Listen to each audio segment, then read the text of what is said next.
The question I get asked the most by far out of anything is, how do you gain weight on a low carbohydrate diet, whether it be ketogenic or carnivore?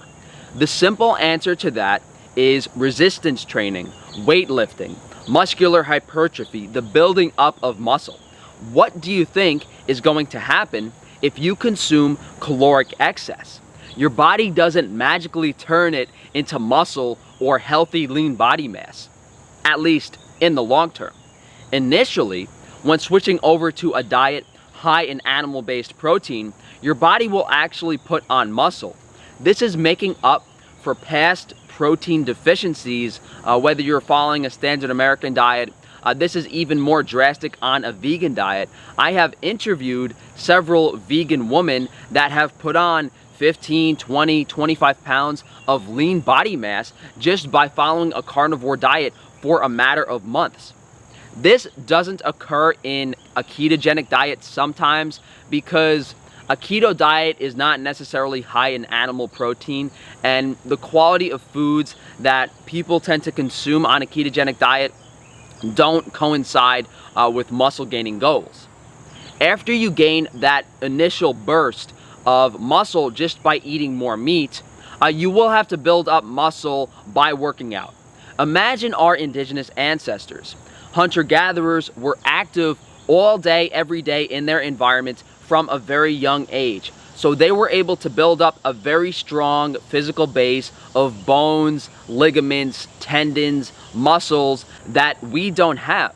Some people working very physical jobs like manual labor, maybe even waiting tables or bartending, might have a decent base of lean body mass, but those aren't the people that are asking me how to gain weight. By weight training, you are essentially making up for the lack of being in a natural environment. If I sit at a computer all day, that is far from 10 hours of wandering through the forest, hunting animals, whatever physical activities our hunter-gatherer ancestors were doing. But there isn't enough time in the day for me to do both. I can't work a day job and do normal things pertaining to our modern lifestyle and go hiking through the woods every day. Of course, you can do those activities on your off days, but the only way to make up for that lack of physical activity is to train at a very high intensity. You know, these hunter-gatherers were at a low to moderate intensity for long periods throughout the day, so if you go in the gym and kill yourself for an hour or two every day, you're kind of making up for lost time. Even with female clients, regardless of their goals, my workout routine recommendations have always been fairly similar. You have to incorporate as much volume and work out all of the muscles as frequently as possible until you reach the desired lean body mass level. Then you just maintain. It doesn't matter if you want to be a bodybuilder or look good on the beach. The fitness routine is exactly the same because the goal is put on muscle mass, and you want to do that as quickly as possible. The amount of effort required to build any ideal body for a female is beyond yoga or the Stairmaster, and for a male, it's beyond doing each muscle group once a week. If you're one of those bro splits or 5x5 starting strength people, you don't nearly have enough volume in your routine to achieve the goals that I envision most people have. Just to give you guys an understanding of my fitness background, I am a certified fitness trainer, and I was training like a bodybuilder for about 9 years, from 13 to 21 years old. So I started in high school, got up to about 185 pounds at 5'8" without working out my legs. So I probably would have been low 200s, like 215, 220, if I had decided to not be an upper bodybuilder. I did not find muscular legs to be aesthetic. I really just wanted a beach body. You know, I got a little bit upset towards the end of that period of time. You know, I spent so much time in the gym. You know, I didn't really want to bodybuild professionally. So I was like, what am I doing? Why am I wasting my time for 2 hours a day in the gym? Ended up taking a drug called Accutane, which kind of ruined my stomach. And I ended up losing a lot of weight. I think at one point I was down to like 125, 130 pounds. And a few years later, in 2015, I decided to train for a physique competition. mainly because fitness got really popular. I don't know if any of you guys were working out in the early 2010s, but it wasn't cool to be in the gym. It was just a bunch of dudes working out, and fitness kind of exploded in popularity, and I kind of wanted to get in on this. So I started training for a physique competition in early 2015. At the time, I was on the carnivore diet and was able to actually put on quite a bit of muscle through muscle memory and a very high volume weightlifting routine. Long story short, I realized I didn't have the bone structure or size for a physique competition, but I looked decent on my own. What I observed during this period of time is that under no circumstance do you need to overeat or consume excess calories to gain muscle mass. Any excess calories consumed outside of natural appetite will result in unnecessary body fat levels. So many people ask me if they should drink raw milk, have carbohydrates, whatever it may be. Consuming these foods will simply result in you maintaining a higher body fat level, not actually maintaining muscle quicker. So whether you want to gain muscle while maintaining 10% body fat or gain muscle while maintaining 14% body fat, your appetite and overeating and satiation will dictate that. My meals when I was training for this physique competition were 1.5 pounds of raw meat in the morning with 1 stick of clarified butter. Then I would have some salmon roe or some liver, usually both, and then I would repeat the same meal at night, except I wouldn't have the organ meats at night. I would just have the 1.5 pounds of raw meat with the stick of clarified raw butter. And some of you guys might be thinking, Frank, aren't you allergic to dairy? I was taking Benadryl, an antihistamine and allergy medication at the time to tolerate the dairy to some degree. But if you guys saw my histamine video the other day, you'll know that Benadryl causes memory loss, and I did that for a few months. So I very likely have damaged my brain long-term by using those antihistamine medications, but I didn't know it at the time. I always ate according to my appetite, and I never forced myself to eat more than my body wanted. My body craved more protein when I started working out compared to beforehand.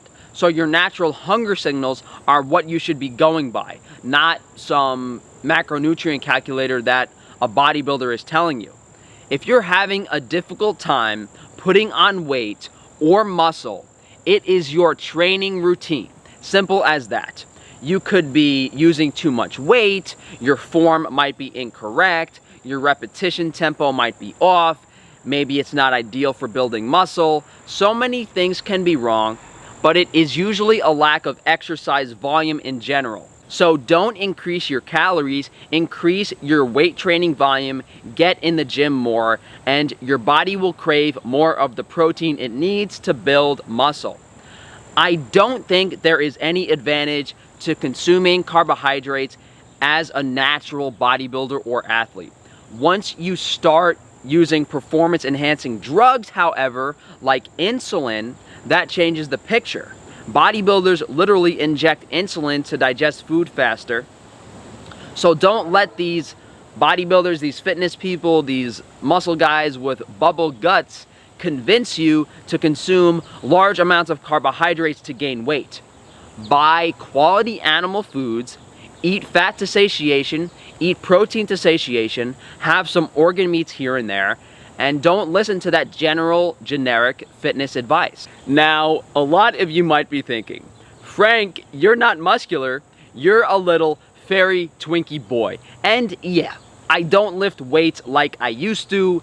I am about 140 pounds at the moment, but for ideal health, extra muscle mass is not desirable, nor do I think it looks good. I used to have almost 18-inch arms. You know, I spent half the day eating, the other half of the day in the gym, but for what?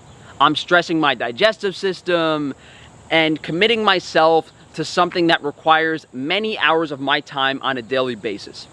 Don't feel the need to be as muscular as bodybuilders, because it doesn't matter unless you're into attracting muscly dudes. The volume of food required to maintain a higher lean body mass stresses organs past a natural extent. Notice how quickly you lose muscle mass as well as strength when you stop working out. Your body is getting rid of muscle because it's calorically expensive. Your body burns 50 calories per pound of muscle it has. Very effective for losing weight, not effective for survival in a natural environment. When you have to hunt bison instead of shopping at a grocery store, these things have to be kept in mind. The most effective physique for survival in nature and hunting has always been a tall, lean physique. It's why it is what is seen as the most attractive from a fairly objective standpoint. Height and limb length play a huge role in hunting ability and natural strength through your tendons, your ligaments, your bones, leverage. You are essentially scaling up a human being without adding extra muscle mass and too much of an additional caloric requirement. You know, I'm already pretty adept at throwing people into the East River. Imagine if I was like 6'5", 300 pounds. I could do like 3, 4, 5 guys at once. But thank you guys for joining me today. If you could please like the video, subscribe, hit that bell icon, share the video if you can. If you guys would like to support me further, definitely check out Frankie's Free Range Meat, providing you guys with high quality, nutrient-dense animal foods at an affordable price. We have a sale running until tomorrow. So if you want to get an additional 10% discount on some Wagyu beef, some fatty beef, some organs, check out frankiesfreerangemeat.com. Also, Frankie's Naturals, minimal ingredients, minimally processed hygiene and cosmetic products. Go to frankiesnaturals.com to look like a Roman statue. And last but not least, if you guys do want to reach out to me for one-on-one fitness consultations or diet and health consultations, you can send me an email, frankatofano@gmail.com. You know, my clients range from bodybuilders to people looking to solve their eczema to pregnant women looking to have healthy children. So thanks again, guys, and enjoy the rest of your day.